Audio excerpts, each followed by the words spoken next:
भारत के reserve bank ने 2000 रुपए के नोटों को वापस लेने की घोषणा की है। भारतीय जनता पार्टी ने इसे भ्रष्टाचार पर सर्जिकल स्ट्राइक बताया है। वहीं कुछ बीजेपी नेताओं का कहना है कि ये नोटबंदी नहीं बल्कि नोट वापसी है। लेकिन विशेषज्ञों का मानना है कि सरकार ने 2000 रुपए के नोट वापस लेने का फैसला क्यों किया है, ये अभी स्पष्ट नहीं है। शुक्रवार को आरबीआई ने कहा है कि जो नोट बाजार में मौजूद है वो वैध रहेंगे। आरबीआई ने कहा है कि लोग 30 सितंबर तक इन नोटों को या तो अपने बैंक खातों में जमा कर सकते हैं या बदल सकते हैं। हालांकि एक बार में अधिकतम 20,000 रुपए यानी 2000 रुपए के 10 नोट ही बदले जाएंगे। एक दिन में कई बार भी नोट बदलवाए जा सकते हैं। भारत सरकार ने 8 नवंबर 2016 को 500 रुपए और 1000 रुपए के नोट बंद करने की घोषणा की थी। इसे नोटबंदी कहा गया था। करीब 6.5 साल पहले हुई इस नोटबंदी के बाद सरकार ने 2000 रुपए के नए नोट शुरू किए थे। आरबीआई ने आईबीआई एक्ट की धारा 24(1) के तहत नवंबर 2016 में 2000 रुपए के नए नोट जारी किए गए थे। आरबीआई ने शुक्रवार को अपने बयान में कहा है कि ऐसा नोटबंदी के बाद पैदा हुई जरूरतों को पूरा करने के लिए किया गया था। आरबीआई ने कहा यह उद्देश्य बाजार में अन्य नोट पर्याप्त मात्रा में आ जाने के बाद पूरा हो गया था और इसीलिए इस साल 2018-19 में 2000 रुपए के नोट छापने बंद कर दिए थे। 2000 रुपए के नोट धीरे धीरे आम इस्तेमाल से बाहर हो रहे थे। आरबीआई ने 2000 रुपए के 89% नोट मार्च 2017 से पहले जारी किए थे।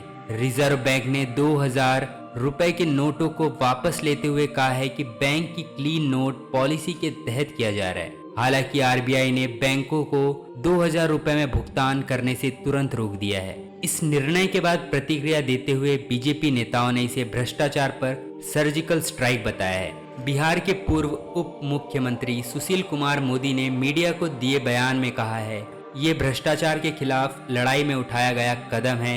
ये भ्रष्टाचार पर सर्जिकल स्ट्राइक है। जो काला धन लोगों के पास है वो बाहर आ जाए। निजी समाचार चैनल आज तक से बातचीत में सुशील मोदी ने कहा है 2000 रुपए का इस्तेमाल टेरर फंडिंग और अन्य भ्रष्ट गतिविधियों में हो रहा है। ऐसे में मंशा इस नोट को पूरी तरह से खत्म करने की है। ये कहा जाता रहा है कि बाजार के लिए बड़े नोट सही नहीं होते।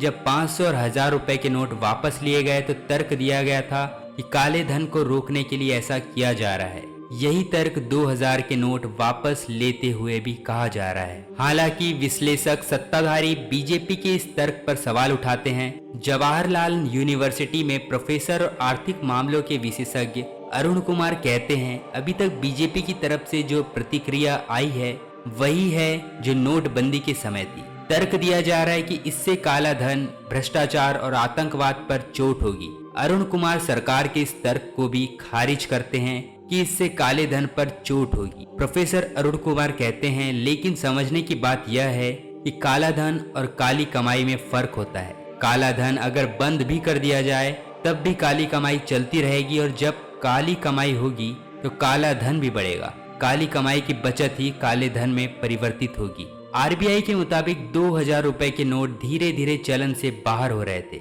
आरबीआई के मुताबिक 31 मार्च 2018 तक बाजार में 6.73 लाख करोड़ रुपए के 2000 रुपए के नोट थे, जो कुल नोटों का 37.3% थे। जबकि 31 मार्च 2023 तक बाजार में कुल 3.62 लाख करोड़ रुपए के 2000 रुपए के नोट थे, जो कुल नोटों का 10.8% ही है। प्रोफेसर कुमार कहते हैं कहा जा रहा है कि 2000 रुपए के नोट को काला धन रखने के लिए इस्तेमाल किया जा रहा है। भारत में अभी 3 लाख करोड़ रुपए के 2000 रुपए के नोट प्रचलन में हैं। अगर ये भी मानकर चला जाए कि भारत में लोग घर में 1 लाख रुपए इन नोटों में खर्च के लिए रखते होंगे तब भी ऐसे लोगों की संख्या बहुत अधिक नहीं होगी। ऐसे में ये समझ नहीं आ रहा कि क्यों किया जा रहा है, इसके पीछे क्या नीति या मकसद है। भारत में नगद ट्रांजैक्शन भी बढ़ रही है।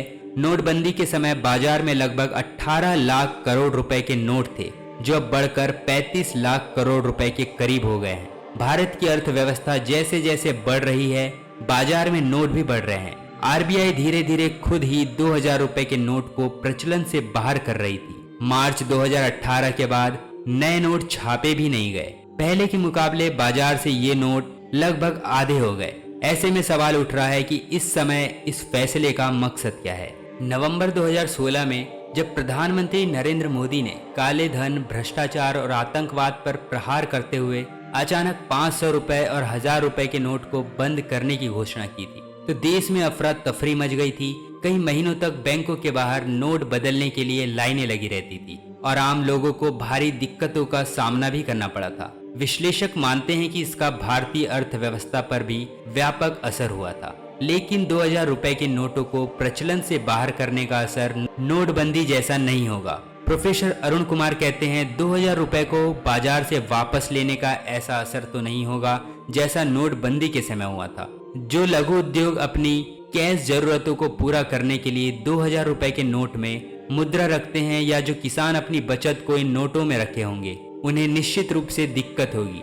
नोटबंदी के समय बैंकों पर भार बहुत ज्यादा बढ़ गया था और बैंक कर्मियों को कई महीनों तक अतिरिक्त काम करना पड़ा। 2000 रुपए का नोट वापस लेने से भी बैंकों का कामकाज प्रभावित हो सकता है। प्रोफेसर कुमार कहते हैं सरकार अगर 100 दिनों के भीतर इन सभी नोटों को वापस लेगी तो इसका मतलब यह है कि इस दौरान 10 करोड़ अतिरिक्त ट्रांजैक्शन होंगे। इससे बैंकों पर बोझ बढ़ेगा और लोगों को बैंक में अतिरिक्त समय मिलेगा।